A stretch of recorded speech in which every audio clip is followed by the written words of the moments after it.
We are the keepers of the flame, the sacred order. Let the ceremony begin.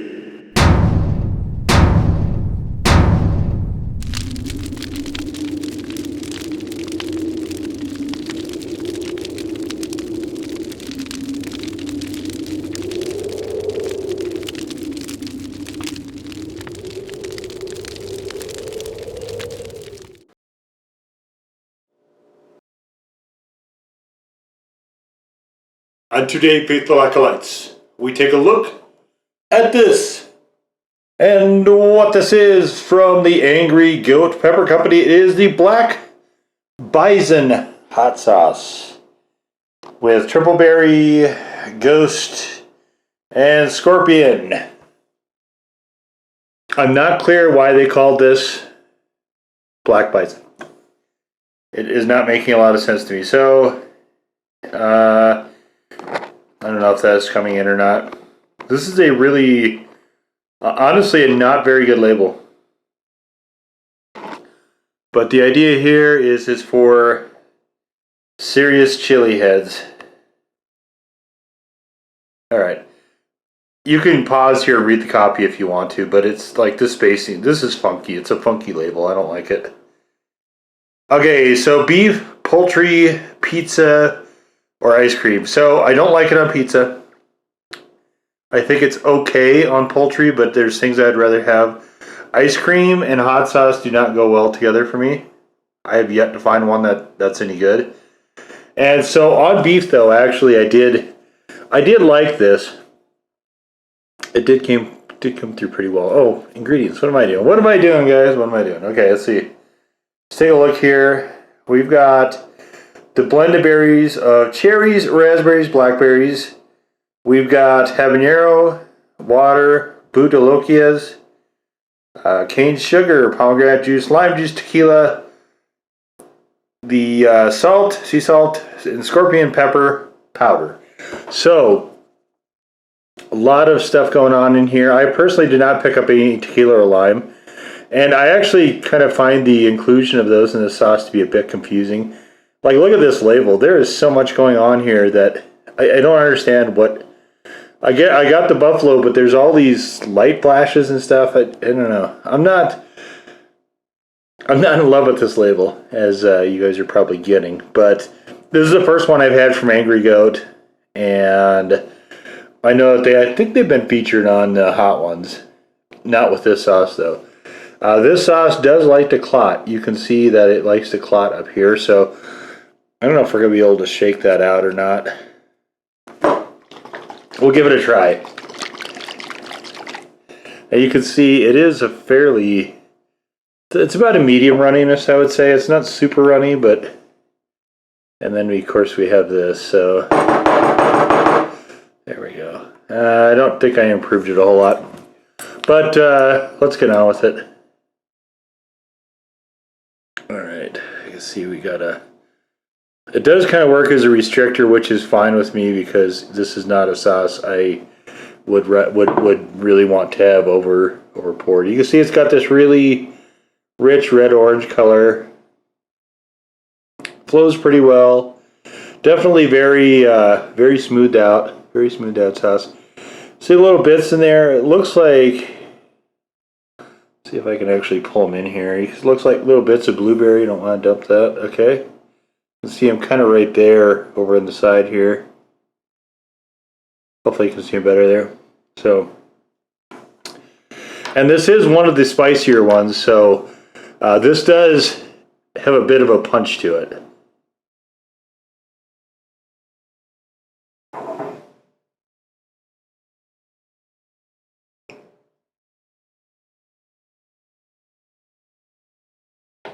It's a bit grainy.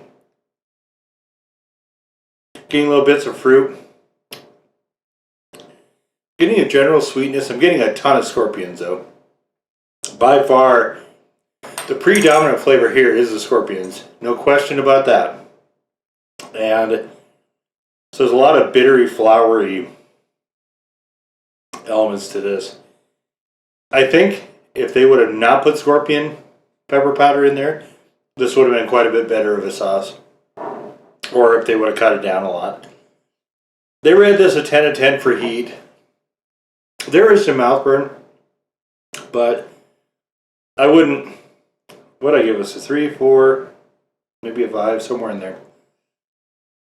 It just, you get that overpowering bitterness, and it's really unfortunate because you lose the subtleties of the blackberries and to an extent the raspberries, but it still keeps enough of the grit. And the cherries are just, you have a very vague sort of, what would I call it? I call it just a sort of general berry sweetness, if that makes any sense. So, this is not good plain. And in fact, if you don't have it with something that it melds with, and I didn't find a lot of things it did that with, this is a fairly unpleasant sauce. Like the Pex Pepper one, the Wild Berry Whoop-Ass, I did cheese and crackers in that video. I couldn't do that with this. I still sometimes will actually have cheese and crackers with that sauce. It works extremely well there. And this one I was hoping would be along the lines of that, and it is pretty far from that. So what I decided is we have black bison, so I made bison burgers. Bison bacon cheeseburgers is what we're having here. So I've got a toasted bun, bison cheeseburger here. I did this right around a medium. Bacon here. And of course we got fixins here. So pickle, tomato, lettuce. And I put a little mayo on the bun. I did that earlier because I like my mayo to be, I don't like it cold. I like it to be a little bit warmed up. And I use it as an accent. So, alright. So we're going to sauce the other side of this bun. Let's get a good amount on there.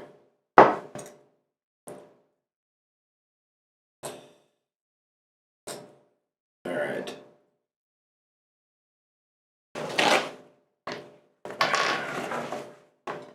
So here's the bun. You can see we've got a good amount of sauce right here on it. And we'll throw the burger on there. So the bacon on the burger. A little lettuce here. Let's throw some lettuce on here. And we'll throw some tomatoes on here. And a pickle slice. Gotta have a pickle slice. And there we go. So you can see, here is our towering buffalo burger.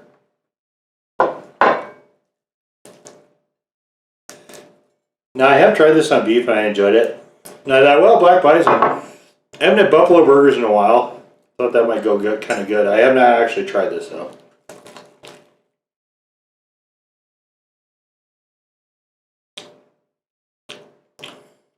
We almost have a bit of a nod to pemmican here with some buffalo and some berries. Although I don't think they ground. I didn't even know if those peppers existed actually in those times.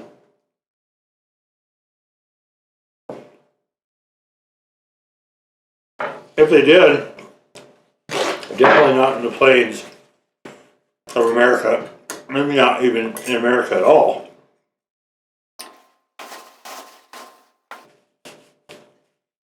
I think these are all more or less tropical peppers. Habanero, scorpion, and ghost. In fact, I don't think scorpion existed probably back then. I think that's a relatively new one. I might be getting this wrong though, so don't quote me to this. I'm not a pepper historian.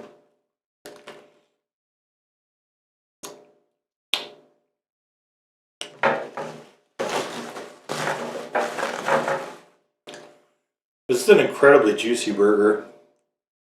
What's nice about this is that it actually is cutting through a lot of that bitter, and I'm getting the elements of the sweet now. A little bit of cherry.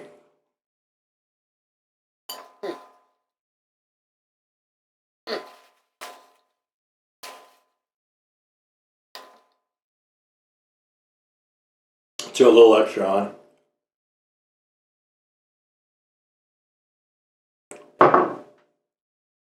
certain foods just work better with that, where, certain foods will eliminate elements. I'm getting a bit of a mouth burn, but not any particular like heat that I would say is, scorpion or anything one way or the other. It's just kind of a pleasant burn.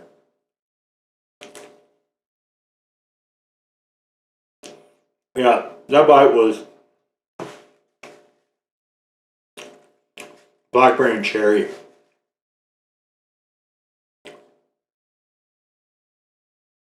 Which works just amazingly well with red meat. Going with a buffalo burger, bison burger, if you will, definitely the way to go here.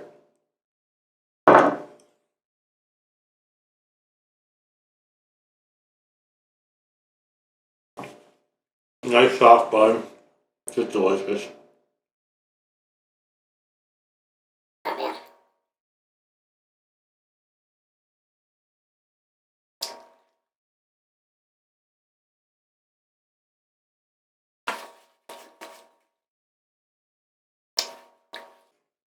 There's a time when, I mentioned in the other videos, here and there, I didn't have a lot of money, and so I get these burgers at McDonald's, and I have to throw away about half of it because it was too much bread.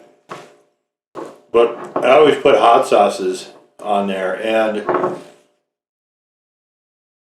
I started, keeping it in the fridge at work. And that actually is one of the ways I got a little bit into this heat chase was I started getting hotter and hotter ones so people would quit trying to nick my sauce in the fridge. Now, none of them were chili heads except for one guy. He kind of became a chili head through my interaction, but the other ones, they're going to go dancing on the dark side with my food.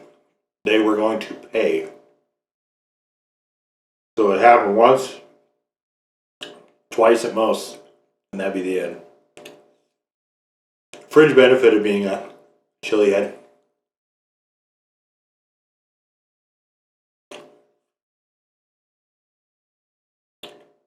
But,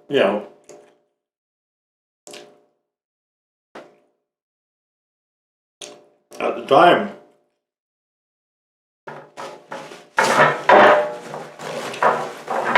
most sauces were $7-8,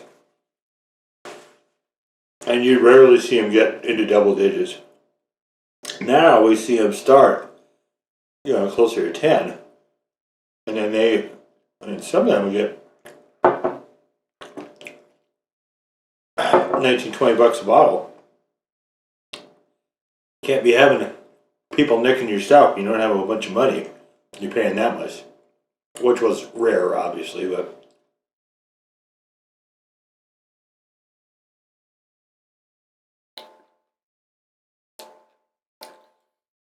This was stunning. Truly remarkable. Definitely messy. Definitely the best way of having this sauce is with beef or some other red meat. I just had a buffalo burger there. Well, buffalo bacon cheeseburger.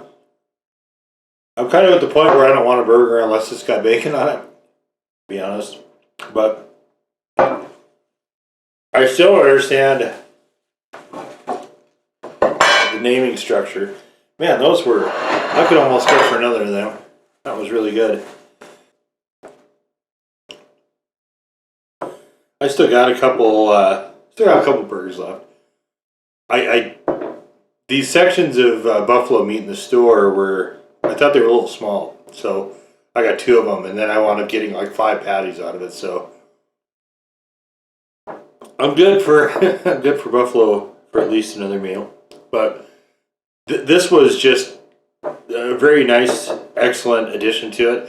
I am still getting a little bit of the bitter, and it just really reinforces my feeling that And I mentioned it in my year-end blog of 2020, which is available in the blog, and the link actually to this review on the blog is also in the description below. But as I mentioned in there, this really sort of solidifies my feeling that I need to kind of move away from scorpions. So scorpions are I think, probably going to be appearing less and less in the coming days for sure. But this sort of reinforces that resolve. But this is not overall a very well balanced or honestly great sauce. But it definitely, in the right application, can be kind of a cool touch. Definitely red meat. Red meat's the only thing I found that really worked on. It is not really sweet enough to be like the Arthur Wayne Huckleberry. I use that as pancake syrup or with pancake syrup. This one is just not really sweet enough. It doesn't capture berries quite well enough to do that. So this is, I mean, more of an accent sauce, I think, than anything. But the bitter part definitely is somewhat of a hurdle for me. So this one might be another one that, and I mentioned in other reviews as well. What I used to do was to give sauces almost an entire year in the fridge door. And if I didn't wind up using them, then I'd reassess them at the end of the year and then just, bin some and then try to focus on using up some of the other ones. This one, I'm guessing, might be on that sort of borderline to whether or not I use the whole thing up or not in that context. So, but anyway, there it is. The Angry Goat Black Bison Hot Sauce. Now go forth in peace to serve the flame.